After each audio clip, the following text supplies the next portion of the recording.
Fin de la première journée au Mobile World Congress de Barcelone, c'était sport et intense, Olivier. C'était intense, on est dimanche 1er mars. Alors qu'est-ce qu'on a vu aujourd'hui? Qu'est-ce qui est au programme? On a vu donc Huawei, on a vu HTC et puis on a vu Samsung. Allez, on fait le point rapidement. Premier événement de la journée, c'était la conférence de presse du chinois Huawei, qui est désormais dans le trio de tête des fabricants de smartphones. Pas de smartphone annoncé, mais une montre connectée. Alors pas de smartphone, c'est vrai qu'on s'attendait à du smartphone. Eux, ils ont plutôt orienté leur line-up sur des objets connectés. Donc on a eu le droit à un smart band. Donc en gros, le concept, c'est une oreillette qui fait aussi tracker d'activité, donc c'est les deux en un. Là c'est le même concept, sauf qu'il est un peu plus premium. Bon, c'est de l'aluminium, c'est du cuir. On a également vu leur montre, alors ça aussi on l'attendait, une montre Apple Watch. Et ben eux c'est Huawei Watch, c'est la même. Alors toi qui aimes bien l'horlogerie et les montres, qu'est-ce que tu as pensé de ce modèle de toquante connecté? Alors c'est structuré sur Android Wear, comme la plupart des montres connectées, avec les points positifs, notamment les notifications, l'écosystème qui se crée autour de cette Android Wear, et avec les côtés négatifs parce que on retrouve toujours notre écran LCD et des problèmes d'autonomie.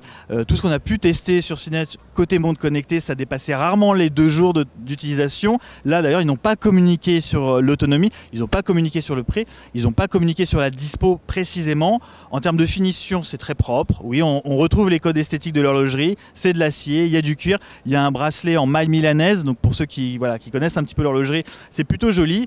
Il y a également une couronne, c'est une fausse couronne, c'est plutôt un bouton poussoir. Pourquoi pas? C'est vrai que ça va se positionner directement en face de l'Apple Watch. C'est pour ça qu'on attendait réellement le positionnement tarifaire qu'on n'a pas eu. Ouais. Alors ce qu'on constate, Huawei, comme beaucoup de fabricants, on y reviendra plus tard avec HTC, cherche à se diversifier aujourd'hui sur les objets connectés, notamment les montres. C'est un choix qui peut apparaître un peu risqué quand on connaît les chiffres de vente des montres et notamment des montres Android Wear. C'est quelques centaines de milliers l'année dernière. 720 000 voilà. Pour 4,3 millions de smart bands. Voilà. Donc tu mets les montres connectées et les bracelets connectés dedans. Donc c'est un marché très embryonnaire. Bon, chacun veut essayer d'y rentrer, dont HTC qui est également à présenter sa montre connectée juste après. Alors il y a un nouveau smartphone. C'est plus du tracker d'activité. Là on n'est plus dans la montre. De toute façon ça sera un produit qui sera a priori pas réservé pour nous, mais uniquement aux US. Donc ils y vont, mais ils y vont doucement et ils y vont avec un angle très fitness, très sport. Ouais. Non, chez HTC c'était le One M9, donc la nouvelle version du HTC One. Nous on l'adore, le HTC One, c'est une super belle machine. Sur Android c'est vrai que c'est l'un des produits qui est le plus à même à boxer avec Apple. Le problème, effectivement, c'est que c'est toujours le même design, aucune différenciation. Voilà, moi je suis assez d'accord avec toi. J'aime beaucoup ce qu'a fait HTC avec son haut de gamme, la gamme One et le M8 et aujourd'hui le M9, qui est réussi, qui est beau, avec des bons matériaux, de l'alu brossé, des choses assez jolies. Une nouvelle surcouche Sense qui a été revue et corrigée également. Le problème, et c'est ce qu'on constate, c'est la question qu'on peut se poser en tout cas, c'est est-ce que HTC peut aujourd'hui tirer son épingle du jeu avec un appareil qui a exactement ou quasiment le même design que son prédécesseur finalement. Et le même positionnement tarifaire aussi. 649. Alors, il y a eu des évolutions certainement, on l'a vu en termes d'APS, de capture photo. Voilà, tout ça va dans le bon sens, c'est normal, mais ce n'est qu'une évolution. Encore une fois, la machine est très belle, elle est dorée. Bon, ça sera sûrement encore un coup de cœur pour cette année. Maintenant, on attend un peu la suite. Et la suite, moi je trouve qu'on l'a eu chez Samsung, Olivier. Alors c'est vrai, Samsung, on y est d'ailleurs, on précise, voilà. On sort de la conférence. Samsung était attendu au tournant, c'est vrai, tout le monde connaît les données de l'équation. Ils sont pris en tenaille entre un Apple sur le haut de gamme qui cartonne et puis des fabricants chinois sur le bas de gamme qui vendent beaucoup de téléphones. Samsung a perdu beaucoup de parts de marché cette année, a perdu beaucoup d'argent sur le smartphone. Ils essaient de se renouveler et justement avec ces 2 nouveaux S6, l'argument principal qui a été mis en avant dès le début, c'est le design. Alors le design, plus que le design, en fait, on a véritablement un produit qui est en rupture avec l'ADN classique de Samsung, je le rappelle. Samsung, le plastique, c'est fantastique, c'est solide. On a accès à la batterie, donc la batterie amovible, on a une machine pérenne. On a accès à un slot pour carte mémoire. Sur le S6, aujourd'hui, c'est terminé. C'est terminé, voilà. On est sur une structure, alors c'est pas une structure unibody, mais on n'a plus accès à la batterie.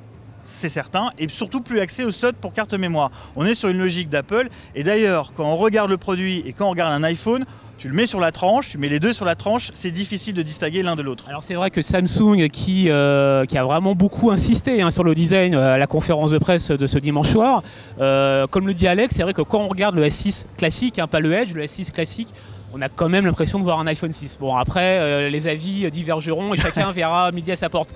Après, le S6 Edge, hein, qui a ses deux bords incurvés sur les côtés, comme le Note Edge, enfin, qui en avait qu'un, mais en tout cas, c'est l'approche qui a été faite, est plutôt originale. C'est sympa. Après, je sais pas si c'est vraiment en rupture, mais bon, il y a un côté un peu innovant, en rupture en tout cas avec l'existant, ça c'est clair. Alors le Note 4 qu'on a là, le Note 4 Edge, voilà, on va faire les petits comparos, les prises en main, je vous donne rendez-vous sur CNET, on va comparer tout ça, le 6 Plus, le 6, etc. Et puis tu l'as rappelé, c'était un écran, c'est un second écran qu'il y avait sur le côté. Là, a priori, ce sera la même techno, hein. Donc en gros, il faut s'attendre à 3 écrans. 3 écrans. Un écran en façade et 2 écrans sur le côté. Là, la nouveauté de ce qu'on a pu voir, mais encore une fois, on va le prendre en main, donc on aura une opinion un peu plus précise là-dessus, mais l'écran est entièrement utilisé. Les 3 écrans sont utilisés de manière uniforme. Quand une image est affichée, elle sera affichée sur les 3 écrans. Ce qui n'était pas forcément le cas sur le Note 4. Oui. Donc ça, c'est intéressant. Et il y a aussi une surcouche qui va exploiter les bordures d'écran, notamment un aspect social, voilà, qui a l'air plutôt pas mal. Voilà, les bordures d'écran pourront afficher effectivement des contacts, des icônes de contact pour pouvoir les appeler directement. Des raccourcis finalement. Des raccourcis finalement, voilà. Samsung a aussi revu sa propre surcouche, hein, qui a été un peu simplifiée, oui, épurée, moins d'icônes, moins de menus, moins de complexité, beaucoup de texte, hein, beaucoup de choses très simples d'accès, des codes couleurs selon les applications, selon les usages. Bon, il y a du progrès dans le sens du design, de l'ergonomie. Est-ce que ça suffira ? On ne sait pas encore parce que ça sera très compliqué. Il y a d'autres arguments qui ont été mis en avant par Samsung, hein, c'est l'autonomie notamment. Alors plus que l'autonomie, parce qu'encore une fois, bon, ils ont communiqué comme d'habitude sur l'autonomie avec des chiffres à l'appui de consultations vidéo, etc. Ça, on n'y fait pas trop attention. Non, surtout ce qu'ils ont communiqué, c'est l'aspect quick charge, c'est-à-dire le chargement ultra rapide. Ils ont d'ailleurs comparé par rapport à un iPhone 6 Plus ou un iPhone 6, je m'en souviens plus, alors, enfin un iPhone en tout cas. Ils ont 2 arguments. Ils disent qu'en 10 minutes, on peut recharger le terminal pour 4 heures, pour 4 heures, ce voilà, qui est quand même assez sympa. Et pour une pleine charge, ils considèrent que le S6 donc, se recharge 2 fois plus vite que l'iPhone 6. Voilà, donc on compare par rapport à l'iPhone, on a aussi comparé au niveau de la capture vidéo. Alors capture photo et vidéo, c'est pas nouveau, ça aussi, c'est l'argumentaire. Bon, globalement, c'est une machine haut de gamme. Donc vous allez avoir un APN de haute volée avec une capture, une mise au point ultra rapide, de la 4K, un écran époustouflant en Quad HD, donc sur un écran de 5,1 pouces, ça ne sert à rien. On vous l'a déjà dit, mais c'est pas grave, on y va. C'est comme les montres connectées, ça ne marche pas, mais on y va. Et en tout cas, ce qui est intéressant, c'est qu'on retrouve, hormis cette histoire de design remanié, l'ADN de Samsung avec un super écran, un AMOLED, un super AMOLED avec une belle définition. C'est ça qui compte. Et puis, ce qui se fait de mieux à l'intérieur, c'est-à-dire un processeur qui est gravé en 14 nanomètres, qui a 64 bits. Bon, voilà. On a envie de le tester très franchement par rapport au S5 qui nous avait clairement déçus. Absolument. Là, on a quand même, je trouve, quelque chose d'un peu différent, surtout sur le 6 Edge. Alors après, la question, et là ils n'ont pas communiqué là-dessus, c'est sur le positionnement tarifaire, on l'attend très salé, voilà, ce S6. Il y a eu des rumeurs comme quoi les terminaux les plus haut de gamme en termes de capacité, c'est-à-dire à 128 gigaoctets, pourraient dépasser les 1000 €. On n'a pas eu confirmation. Non. Par contre, la confirmation qu'on a eue, c'est la date de sortie. Avril. Début avril, le 10 avril, il me semble, dans plusieurs pays. Dont la France. Voilà, donc wait and see, on verra bien si ça fonctionne. Voilà, c'est ce qu'on pouvait dire sur Samsung, oui, le gros encore morceau. Une fois, c'était le gros morceau, voilà. On s'y attendait. Moi, je n'ai pas été très déçu, on attend vraiment le prix. Il peut faire très mal, je pense, ce Samsung, très honnêtement. Il faut garder en tête qu'il y aura un positionnement très salé. Donc quand comme sur l'iPhone, quand vous allez prendre un 32 Go, il faut bien réfléchir parce que vous n'allez pas pouvoir étendre le stockage. Donc ça aussi, c'est nouveau chez Samsung, c'est une nouvelle logique. Moi, je l'ai trouvé plutôt séduisant. On verra bien ce que ça donnera quand on le prendra en main. Hein. On verra bien et on se dit à demain. À demain.